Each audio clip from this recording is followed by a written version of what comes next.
All right, guys, our training tip of the month or training conversation of the month is gonna be all about the GHD. So I've been seeing a lot more people on the GHD, which is awesome.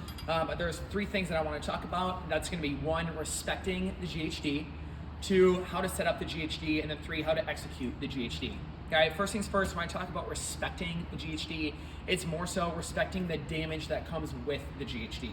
For example, when I think about somebody doing a sit-up EMOM, for somebody that's not extremely well trained with the sit-up, I think it's very realistic for somebody to do an EMOM 10 of 10 to 15 sit-ups every minute on the minute. And I think somebody could tolerate that damage pretty well. When I think about the equivalent on the GHD sit-up, I think somebody doing an EMOM 10 of 4 to 5 GHD sit-ups every minute on the minute would be an equivalent damage. And I know that sounds very, very, very small. There's just a lot more damage that comes with the dosage of the GHD sit-up. So the first things first is I need you to respect the damage of the GHD sit-up if you're interested in giving this puppy a shot. Okay. Second thing, let's talk about how to get set up on the GHD. So we are trying to get situated into a point where our butt is more on top of the pad than off the pad. But with that said though, when we go into the end range on the GHD, a lot of people tend to feel a lot of pressure in the small of the back. So when we're getting set up here, I want you to think about these notches. You're never getting on the GHD without thinking where this notch is. And the way you adjust this, you pull the pin, and then from here you can push it to go closer, or you can pull it to go further from it. Okay. When I started trying to do GHDs, I started in notch number 2, and I was getting a lot of pain in the small of my back, even though that I was in a better spot on the pad. Guys, so it's important first, you're gonna find a slot that allows you to do the GHD pain-free. The second slot is ideally where somebody of my height is gonna do a GHD, but I wasn't pain-free. So I had to put myself in a suboptimal position on the GHD in order to train capacity there before I could start to slowly make my way back in. For example, with the slot number 4, this was that slot that allowed me to do these pain-free. But when you see my position on the GHD here, you see how far off my butt is from the pad.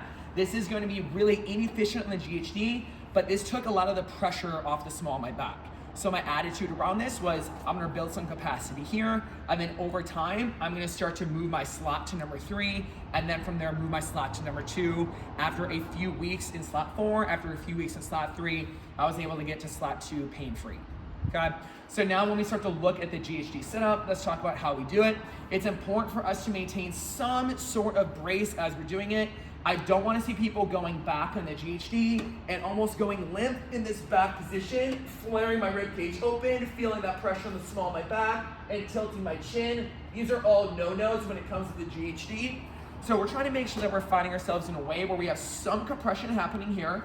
I have a little bit of bend in my knees, so that way when I come back, I can actually touch the floor, and I'm gonna flex my quads in order to get myself to initiate movement on the GHD. Initiate movement's really important here. I'm in a stretch position here. I touch the ground. I'm going to flex my quads to initiate the snap up. Okay, the GHD is a lot more than just the it's a lot more than just the abs here. Your hip flexors are a huge mover here. Strong hip flexors are really applicable to everything that we do in the gym. Okay, so if this is a suboptimal position on my GHD, I want to show you what a slot 2, again, the position that I was working towards, pain-free, starts to look like.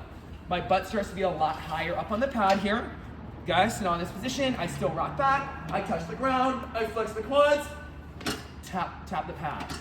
Bend, press, and press, okay?